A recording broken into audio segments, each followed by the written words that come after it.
नमस्कार, मैं आपके साथ विभा उपाध्याय और आप देख रहे हैं न्यूज़ 18 बिहार झारखंड का डिजिटल प्लेटफॉर्म। अगर आप भी रोजाना यूपीआई, नेट बैंकिंग या मोबाइल वॉलेट के जरिए पेमेंट करते हैं तो ये खबर आपके लिए बेहद ज़रूरी है। अगले महीने यानी कि 1 अप्रैल से डिजिटल ट्रांजैक्शंस करने का तरीका बदलने जा रहा है। भारतीय रिजर्व बैंक ने ऑनलाइन फ्रॉड को रोकने के लिए नए और सख्त नियम लागू करने का फैसला किया है। इन नियमों के लागू होने के बाद किसी भी डिजिटल पेमेंट को पूरा करने के लिए अब पहले से ज़्यादा सुरक्षा जांच से आपको गुजरना होगा। दरअसल पिछले कुछ सालों में देश में डिजिटल ट्रांजैक्शंस की संख्या तेजी से बढ़ी है।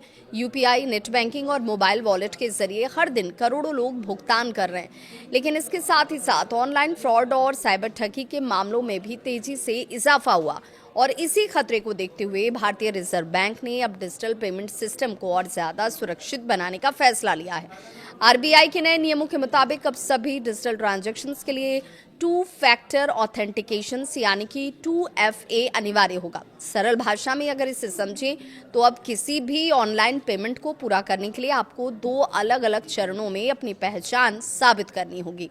यानी अब सिर्फ एक पिन या फिर एक क्लिक से पेमेंट पूरा नहीं होगा। उदाहरण के लिए अब समझिए कि अगर आप यूपीआई या नेट बैंकिंग के जरिए पेमेंट करते हैं तो पहले चरण में आपको अपना पासवर्ड या पिन डालना होगा और इसके बाद दूसरे चरण में आपको ओटीपी, बायोमेट्रिक या किसी अन्य सुरक्षा सत्यापन से गुजरना पड़ सकता है।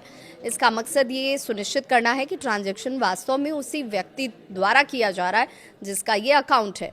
आरबीआई का ये मानना है कि 2 फैक्टर ऑथेंटिकेशन लागू होने से डिजिटल फ्रॉड के मामलों में बड़ी कमी आ सकती है, क्योंकि अगर किसी के पास आपका पिन या पासवर्ड भी पहुंच जाए तब भी बिना दूसरे सत्यापन के वो पेमेंट पूरा नहीं कर पाएगा। यानी कि ये नया सिस्टम डिजिटल पेमेंट को पहले से ज़्यादा सुरक्षित बनाने की दिशा में एक बड़ा कदम माना जा रहा है। हालांकि शुरुआत में कुछ लोगों को ये प्रक्रिया थोड़ी लंबी या फिर जटिल लग सकती है, लेकिन साइबर सुरक्षा विशेषज्ञों का ये मानना है कि सुरक्षा के लिहाज से ये बदलाव बेहद ज़रूरी है, क्योंकि डिजिटल पेमेंट जितनी तेज़ी से बढ़ रहा है उतनी ही तेज़ी से साइबर अपराधी भी नए तरीके अपना रहे हैं। ऐसे में अगर आप भी यूपीआई, नेट बैंकिंग या मोबाइल वॉलेट का इस्तेमाल करते हैं तो 1 अप्रैल से डिजिटल पेमेंट करते समय थोड़ा अतिरिक्त समय आपको और अतिरिक्त सुरक्षा चरण के लिए तैयार रहना होगा, क्योंकि अब डिजिटल ट्रांजैक्शन पहले से ज़्यादा सुरक्षित होगा, लेकिन उसे पूरा करने की प्रक्रिया थोड़ी सी ज़रूर बदल जाएगी।